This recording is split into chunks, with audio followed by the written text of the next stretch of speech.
Good day mga idol, Bong TV is here again. For today's video mga idol ay mag-unboxing muna tayo ngayon. Bago natin umpisahan mga idol ang ating unboxing ay big shoutout muna sa aking mga subscriber na walang sawang sumusuporta dito sa ating munting bahay. At big shoutout din sa aking team, ang Team Kapuso. At lalong-lalo na sa ating mga kaibigan dito sa Whitey World.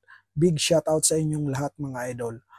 So ngayon nga mga idol ay mag-unboxing tayo ng aking bagong kagamitan sa paggawa ng content mga idol. So bago natin umpisahan mga idol, pasok intro.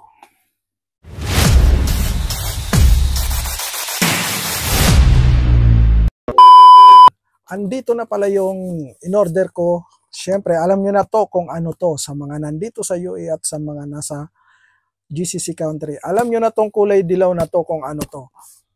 Shout out sa inyo dyan noon. Ayan. Sa noon ako laging umorder mga idol. Maliit na box lang siya mga idol. Maliit lang na box. So, ang kagandahan lang dito sa noon mga idol, pag na-order mo ng express, isang araw lang darating na sa'yo. So, hindi na natin patatagalin mga idol. Umpisa na natin ang pagbukas ng ating box. Siyempre, kailangan natin ng gunting. Dahil wala nga akong mesa mga idol, hawakan na lang natin.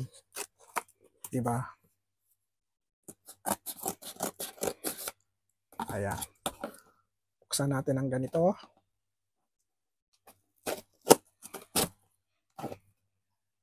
At dito. Ayan.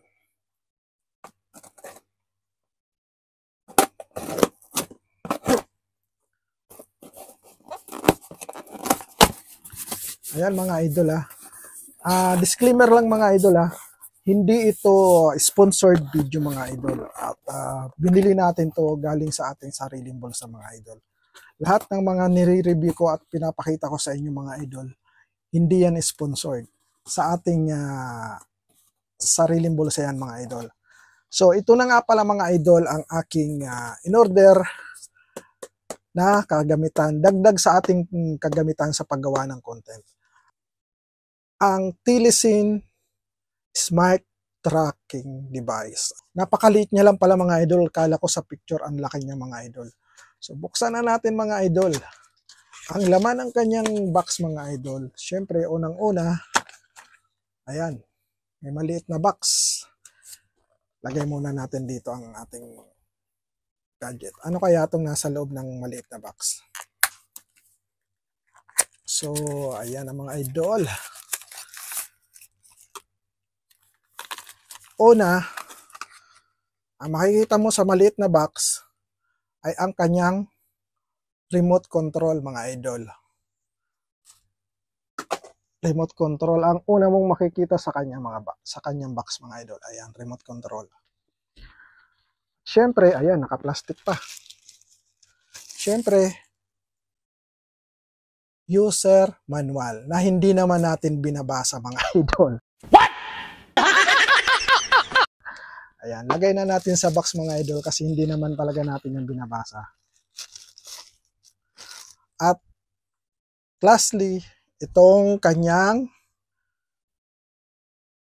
USB Type-C charger.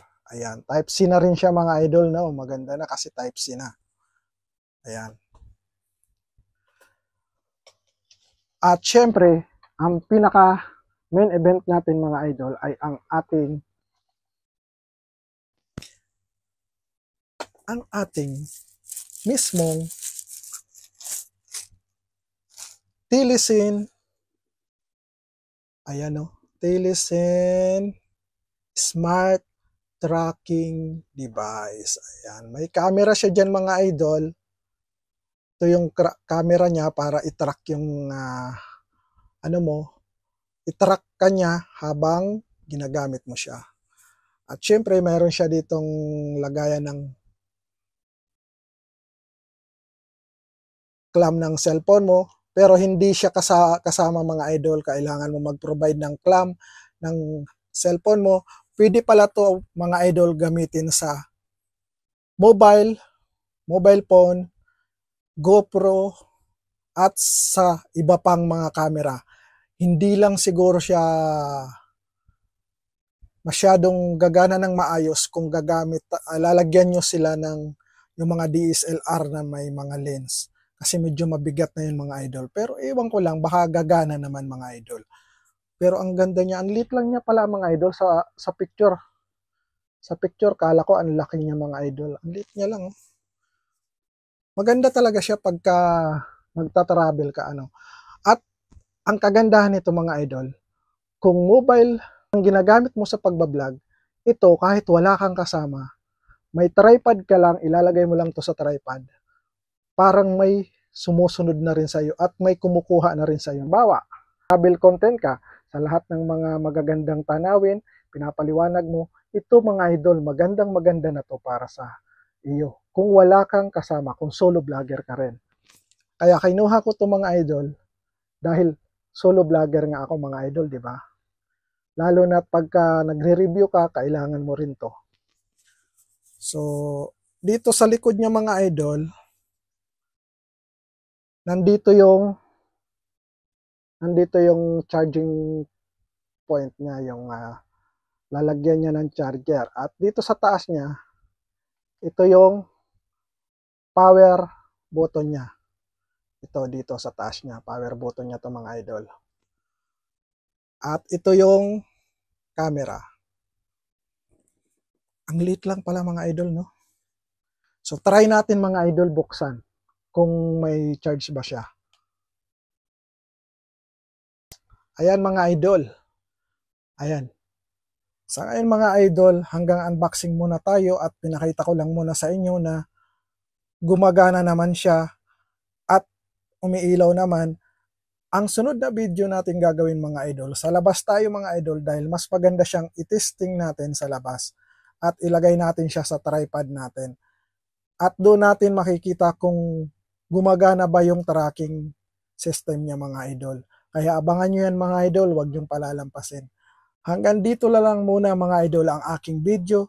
At bago nga pala ako magtapos sa aking video, kung bago ka lang sa aking YouTube channel, please consider subscribe naman mga idol at pakihit na rin ang notification bell para lagi kayong updated sa aking mga bagong video na i-upload dito sa ating munting channel.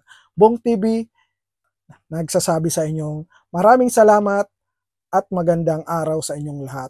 God bless us all at huwag niyong kalimutan, always, God is good all the time. Thank you so much mga idol. Bong TV is now signing off.